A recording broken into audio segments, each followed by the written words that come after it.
Ukraine যুদ্ধ বন্ধে আলোচনায় অগ্রগতি দেখা গেলে বুদাপেস্টে প্রেসিডেন্ট ডোনাল্ড ট্রাম্পের সাথে বৈঠকে বসার ইঙ্গিত দিয়েছেন রাশিয়ার প্রেসিডেন্ট ভ্লাদিমির পুতিন।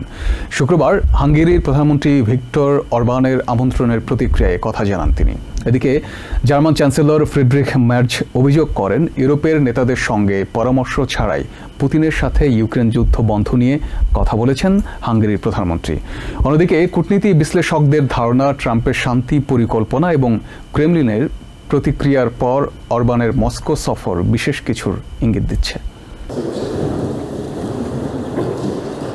হাঙ্গেরির প্রধানমন্ত্রী ভিক্টর অরবান আবারও দেশটির রাজধানী বুদাপেস্টে আমেরিকা ও রাশিয়ার মধ্যে একটি বৈঠক আয়োজনের প্রস্তাব দিয়েছেন।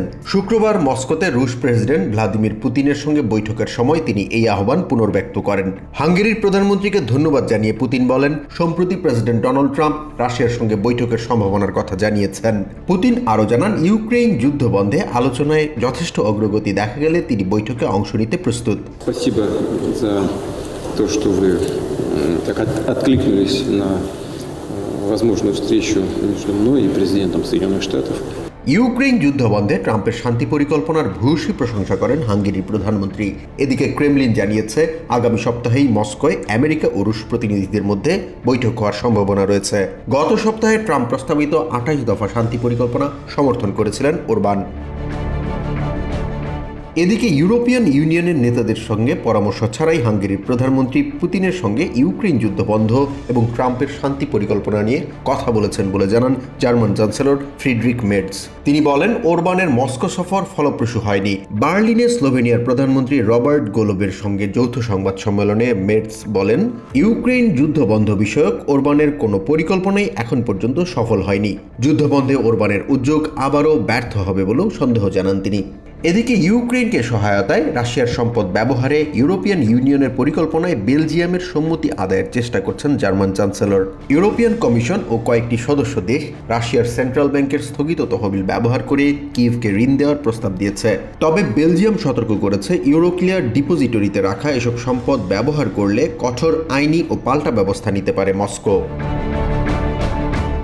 ইউক্রেনে আগ্রাসন শুরুর পর ইউরোপিয়ান ইউনিয়ন রাশিয়ার উপর 19 দফা নিষেধাজ্ঞা আরোপ করে এবং রুশ জ্বালানি নির্ভরতা ব্যাপকভাবে কমিয়ে আনে। যদিও ইউক্রেনে যুদ্ধ শুরুর পর থেকেই কিয়েভকে পশ্চিমার দেশগুলোর সামরিক সহায়তা নিয়ে প্রশ্ন তুলে আসছেন হাঙ্গেরির প্রধানমন্ত্রী। এদিকে রাশিয়া হাঙ্গেরিকে অপরিশোধিত তেল এবং গ্যাস সরবরাহ অব্যাহত রাখবে বলে জানিয়েছেন হাঙ্গেরির পররাষ্ট্রমন্ত্রী পিটার সিয়ার্তো। শুক্রবার মস্কোতে পুতিন ও ওরবানের বৈঠকের পর এই মন্তব্য করেন তিনি। Az orosz elnök biztosította Orbán Viktor miniszterelnököt. এমআইটির সেন্টার ফর নিউক্লিয়ার সিকিউরিটি পলিসির সিনিয়র ফেলো মারিয়ানা বুজেরিন জানান, ইউক্রেনের রুশ আগ্রাসনের পর ইউরোপের দেশগুলো প্রতিক্রিয়া জানানো ছাড়া আর তেমন কোনো ভূমিকাই রাখেনি। ট্রাম্পের 28 দফা শান্তি পরিকল্পনা নিয়েও ইউরোপের নেতারা প্রতিক্রিয়া জানাচ্ছেন উল্লেখ করে তিনি বলেন, বেলজিয়াম সহ বেশ কিছু দেশ হয়তো রাশিয়ার সঙ্গে বাণিজ্যিক সম্পর্কের পক্ষেই অবস্থান নিতে চায়।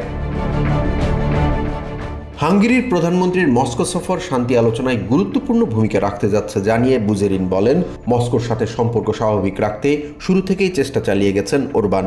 তবে ট্রাম্পের শান্তি পরিকল্পনা এবং ক্রেমলিনের প্রতিক্রিয়ার পর অরবানের মস্কো সফর বিশেষ কিছুরই ইঙ্গিত দিচ্ছে বলেও জানান তিনি। Jahan Mithun, TVN 24 news desk.